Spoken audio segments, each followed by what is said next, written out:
What's going on, guys, and welcome to Who to Sign For. Now, in this series, I'm giving you my recommendations on what players to sign for a specific team in career mode. But before we go on, I will say that the signings you'll see aren't designed to be realistic, and that the player ratings and potentials of the players may vary depending on what database you're using and how they perform for you during the season. Obviously, you don't have to follow the tips. This is really just a set of guidelines to give you a hand if you're stuck for ideas and want some suggestions on what players you could sign for a certain club. This is mainly aimed at those you out there who may be new to the game and just need a little bit of advice, or for those you out there who want a few recommendations on what players to sign for a team that you may be using in career mode this year. So yes, in today's episode of Who to Sign For, guys, we are going to take a look at Atalanta of the Serie A, and yes, I did indeed spell the manager's name wrong. It's of course Gasperini with 1P and not 2Ps, my mistake there. But yeah, take a look at Gianpiero Gasperini's Atalanta side of the Serie A in Italy, who with wage budget alterations started the game off with around a 26.5 to 28 million pound budget, and in the first season these are their objectives: reach the quarterfinals of the Coppa Nazionale, finish in a top 4 place in the Serie A, and reach the knockout stages of the Champions League, where of course they've done this season ahead of their game against Valencia tonight in the round of 16.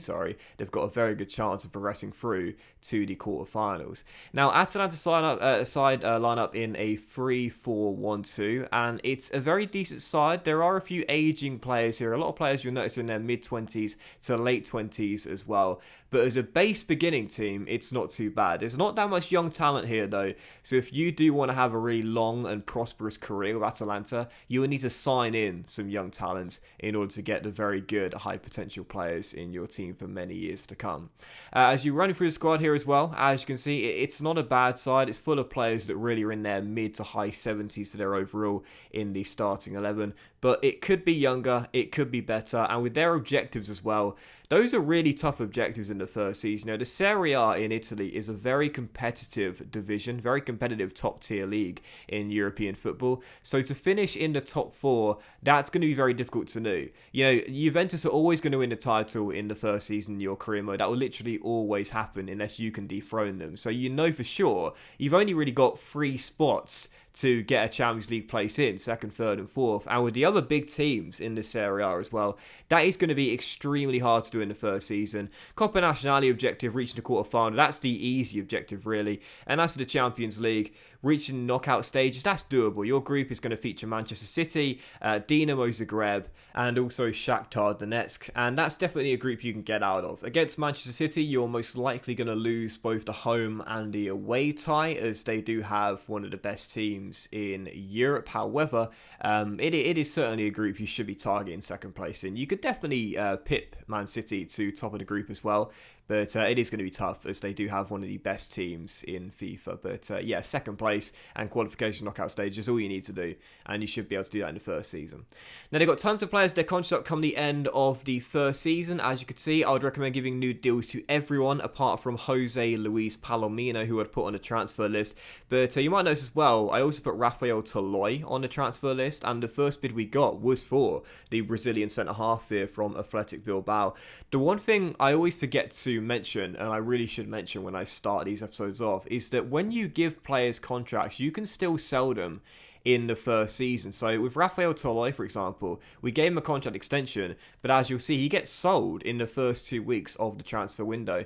Just because you give a new player a new contract, it doesn't mean you can't sell him in the first window. The only players you can't sell are players that have recently joined the club, and when you do give a player a new contract as well, it can sometimes increase their market valuation and their worth to another club as well. When you have a player that's in their final year of their contract, it's a good chance that the club is only going to pay their market valuation, or perhaps at very best a tinsy tiny bit more than that. But if you give a player a contract, that can sometimes increase their market valuation, and therefore you can get more money for them. And even if you sign to a 3 or 4 year extension, you can still sell them a couple weeks later, because the transfer market in FIFA career mode is pretty basic and pretty broken as well. You should be able to go ahead and sell those players even if you do give them a new contract as well. So in the case of Toloi, as you can see here, we sold him for over his market valuation because we gave gave him a new contract. So don't fear too much giving players new deals, even if you plan to sell them anyway. You should be able to shift them on, although in my experience I have found it easier to sell players if they are in their final year of their deal. But as for new signings with Atalanta, as you saw earlier, of course, the budget we had was around 25 to 28 million pounds with wage budget alteration, as you're always given a really generous wage budget when you start a career mode off. My recommendation for a new signing with Atalanta would be in the centre-back role. Now, of course, again, they play a three-at-the-back system, Atalanta, and I've always believed that when you play a three-at-the-back system on FIFA, you need three really good physical centre-backs, because you've got wide midfielders that, if they have a high defensive work rate, will track back and operate as secondary wing-backs in your team. Having said that, you still need centre-backs who are going to be able to cope with the demand of playing 90 minutes with no registered full-backs in your starting 11. You want physical players that have got pace, got a decent amount of stamina, and also strength and jumping helps as well. And my number one signing recommendation for Atalanta would be one of the RB Leipzig French centre-halves, either Deo, Upamecano, or Ibrahim Konate.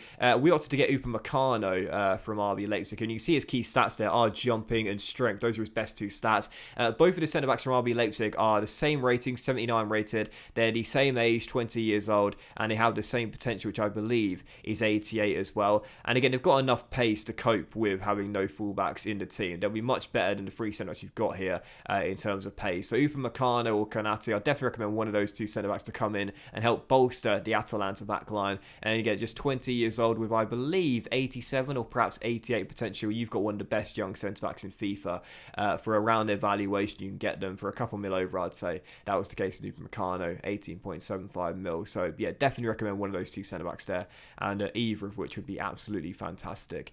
But I'd also recommend recalling some players as well. I've talked about this in some previous Who to Sign For episodes. When you join a club and you see they've got loads of players out on loan, check down the list and see what players have got resale value or are good enough to be part of your first 11. Here with Atalanta, you can see Mancini, we actually recalled from his loan spell at Roma. He's 77 rated and therefore good enough to either be in a starting 11 or on the bench in the first season. And he's only 23 years old as well, so definitely recall him. I'd also recommend recalling Berisha from his loan spell, D'Alessandro, who's on loan at Spal right now, and also Cornelius, a Danish striker as well. If you recall those three players there, you can sell them and raise about £10 million for the trio. So definitely recall those players as well and put them on transfer list, because again, it's an easy way to get money in FIFA career mode. When you notice players are out on loan right now and they've got what I call resale value, if you recall them, put them on the transfer list, so long as they haven't just recently joined the club this season or in the last January transfer window, then you can sell them in the first season and get some cash. Right now, those players, Cornelius, Berisha,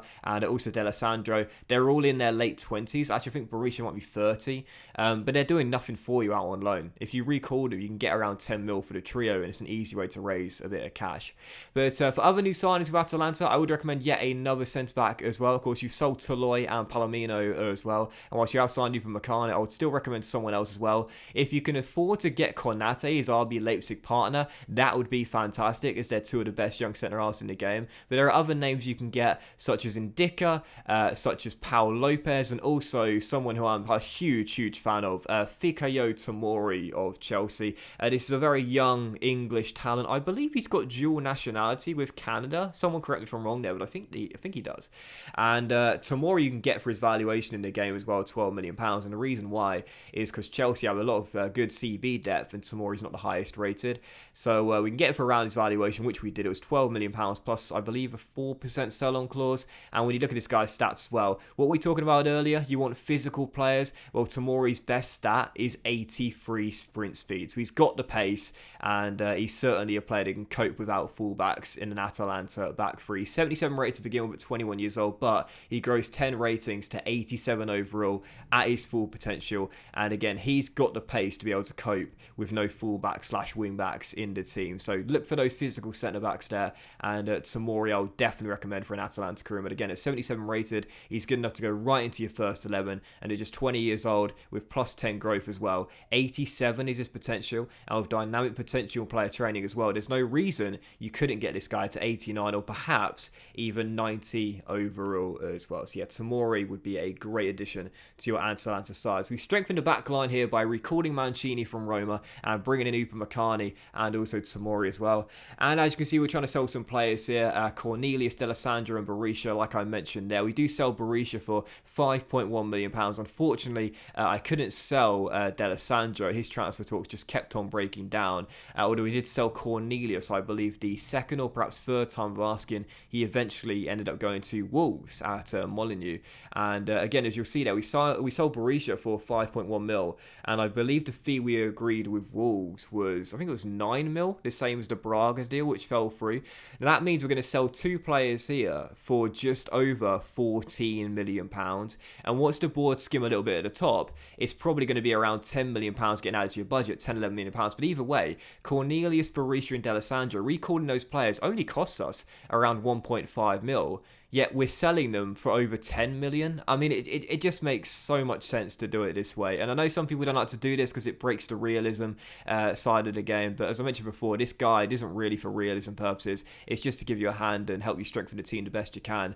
Again, if you look down the list and you see players have got resale value, trust me, guys, if you want more money in Kuruma, it's the easiest way to get it. Just recall them, put them on the transfer list. And again, Cornelius going for 9 mil, Berisha going for 5.1. That's 14.1 mil added to your budget there for players who otherwise are out on loan right now and doing literally nothing for you. You can't play them because they're not at your club and you're not getting any money for them either, and they're likely to depreciate in value as the years go on as well, as they're in their late 20s or early 30s, and therefore their stats are going to start to decrease and their market valuation is going to decline as well. So recall them, put them on the transfer list, get a bit of cash and reinvest it in another area in your squad.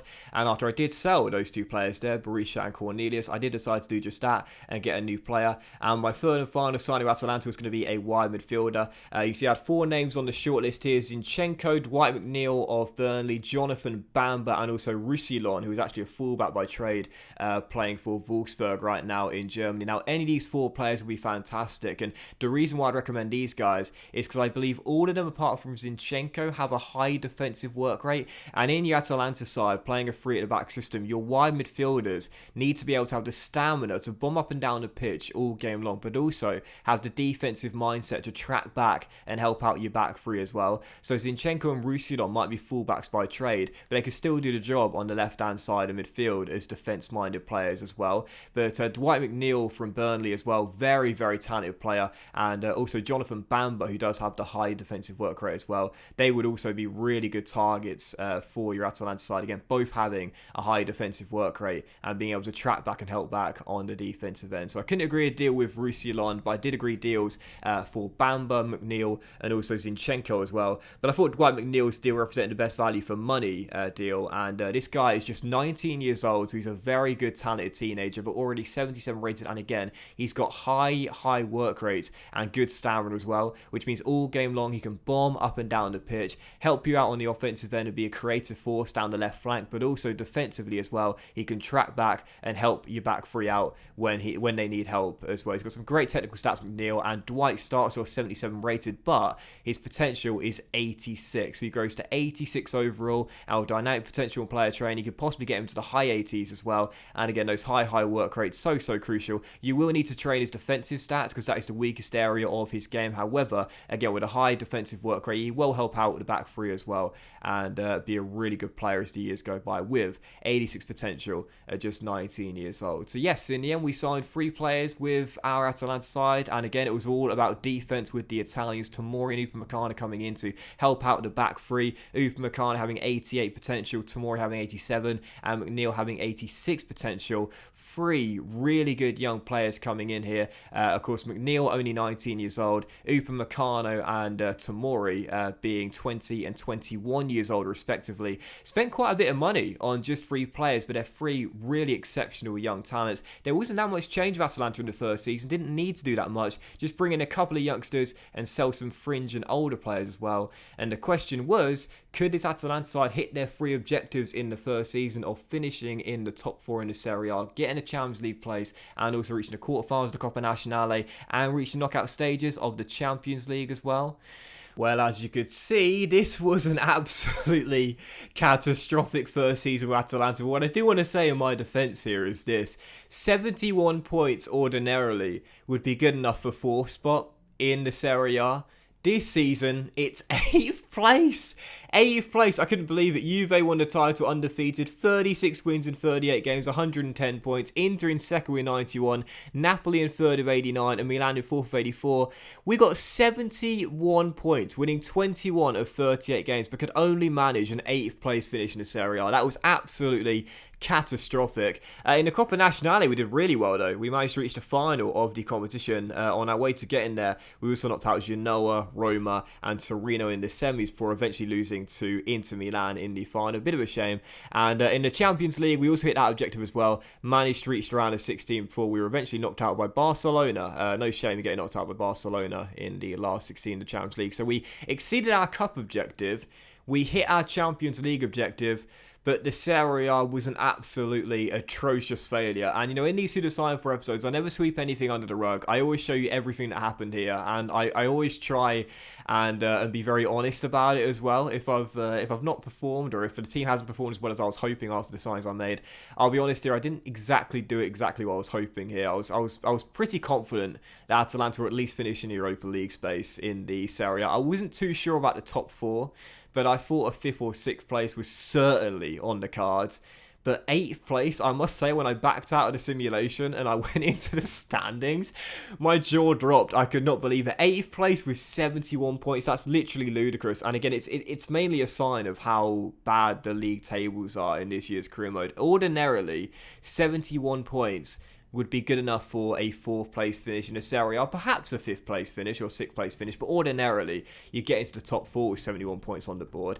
To finish in 8th place, I was absolutely stunned, but yeah, I suppose the team didn't do quite as well as I was hoping. I maybe underestimated how much change this Atalanta side needed. I thought they'd be okay with just 3 new signers coming in McNeil, Upamecano and Tomori. You can see the centre-backs both grew by 1 rating, McNeil grew by 2, but yeah, I was quite disappointed about this Who to Sign For episode of Atalanta. I thought the team would perform better than this, but 8th place, that was absolutely atrocious. And yeah, maybe, just maybe, if I could do this once again, if I go back in time and change a few things, I would probably sell a couple more of the senior players and bring in some younger replacements as well, because evidently didn't quite do as well as I was hoping. But again, 71 points, 8th place, that is absolutely crazy. But that was today's episode of Who to Sign For, guys. So a big thank you for watching. Really hope you have enjoyed it, and if you did enjoy today's episode, then please do drop a like. Much love to you all. Have a fantastic day, and I will see you for the next episode of Who to Sign For, where hopefully I'll have a better league campaign very soon.